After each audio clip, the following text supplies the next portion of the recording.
Big welcome back to my channel. So অনেক দিন পরে তোমাদের সাথে আগেইন একটা ব্লগ শেয়ার করছি।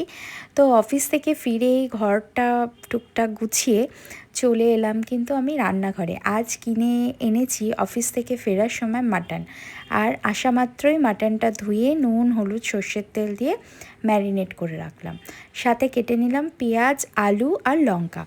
এবার যেটা লাগবে সেটা হচ্ছে আদা রসুনের পেস্ট। তো এই আদা রসুনের পেস্টে আমি একটা ট্রিক্স অ্যাপ্লাই করি আমার নিজের সংসারে। তো সেটা হচ্ছে যে সপ্তাহে আমি দুবার এই আদা রসুনের পেস্টটা আমি মিক্সিতে পেস্ট করে নিই, আর এরকম কাচের সুন্দর কৌটোর মধ্যে রাখি, ফ্রিজেই থাকে। তো সেক্ষেত্রে কি হয়, বাইরে দোকান থেকে কিনে আনা আদা রসুনের পেস্টের থেকে এগুলো অনেক হেলদি হয়, কোনো স্মেল থাকে না, আর তোমার যখন ইচ্ছা তুমি এটা ইউজ করতে পারো রান্নাতে। তো এরপরে আমি নিয়ে নেবো হচ্ছে গোটা গরম মশলা, সাথে গোটা জিরে। আর এই মডিউলার কিচেন যবে থেকে আমার হয়েছে তবে থেকেই আমি অনেক ভুলে যাই যে কোথায় কোন জিনিসটা রেখেছি। আর সবই এরকম কৌটো করেই রাখা হয়েছে, এরকমভাবে অর্গানাইজ করেছি, বাট ওই আর কি, তাও আগের থেকে এখন অনেকটাই হ্যাবিচুয়েট হয়েছে, অনেকটাই মনে থাকে কোথায় কি রাখি, বাট বেশিরভাগ টাইমই আমি কিন্তু ভুলে যাই। তো এখানে এখন কড়াইতে তেল গরম হচ্ছে, আর আমি দিয়ে দিলাম হচ্ছে তেজপাতা। এরপরে দিয়ে দিলাম হচ্ছে গোটা গরম মশলা।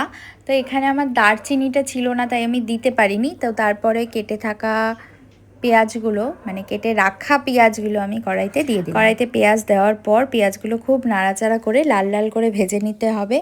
তো এখানে গোটা গরম মশলাতে দিয়েছি হচ্ছে এলাচ, গোলমরিচ, লবঙ্গ, এগুলো দিয়েছি। শুধু আমার স্কিপ হয়ে গেছে জাস্ট দারচিনিটা।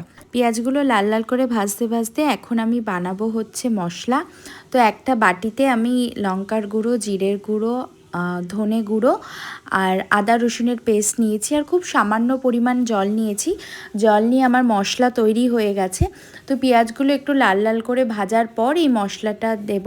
আমি যখনই কোনো কিছু রান্না করি বাটিতে করে এরকম মশলা তৈরি করে নিই, তাহলে মশলার পরিমাণটা বোঝা যায়, সঠিক পরিমাণে মশলাটা দেওয়া হয়।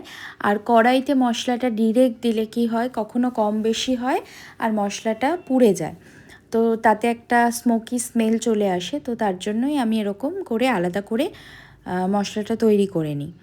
কড়াইতে মশলা দেওয়া হয়ে গেছে। তো এখন এই মশলাগুলোর সাথে পেঁয়াজটা খুব ভালোভাবে ভাজবো যাতে কড়াইতে না লেগে যায়। তো তারপর মশলা থেকে অল্প অল্প জল ছাড়লে আমি এখন দিয়ে দিয়েছি হচ্ছে ম্যারিনেট করা মাংসটা, আর এমন নাড়াচাড়া করছি আমার কড়াইটা একটু হলেও উল্টে যেত। যাই হোক, তো এখন তারপরে দিয়ে দেবো হচ্ছে লাস্ট আমার আলু আর কাঁচা লঙ্কা কাটা।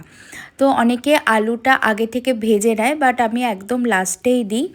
দিলে কি হয়, মাংসর সাথে একবারে আলুটা ভাজাও হয়ে যায়। এরকম করে আমি 10 থেকে 15 মিনিট আলু, মাংস আর মশলা, পেঁয়াজ এগুলো দিয়ে ভালো করে মাংসটাকে কষিয়ে নিই। তারপরে যে ট্রিক্সটা আমি অ্যাপ্লাই করি সেটা হচ্ছে প্রেশার কুকার নিয়ে, আর প্রেশার কুকারের মধ্যে অল্প সর্ষের তেল আগে থেকে দিয়ে দিই। তো সেই সর্ষের তেলটা একটু গরম হলে তারপরে এই কষা কষা যে মাংস, পুরো মাংসটা কড়াইয়ের আমি প্রেশার কুকারে দিয়ে দিই। প্রেশার কুকারে দেওয়ার পর 10 থেকে 12টা আমি সিটি দিই, আর তারপরে নামাবার সময় 1 চামচ ঘি দিয়ে নামাই। তারপরে আমার মাংস পুরো রেডি হয়ে যায়। তোমরা এরকমভাবে মাংস ট্রাই করো আর আমাকে কমেন্ট করে জানিও কেমন লেগেছে তোমাদের। তো চলো, বাই।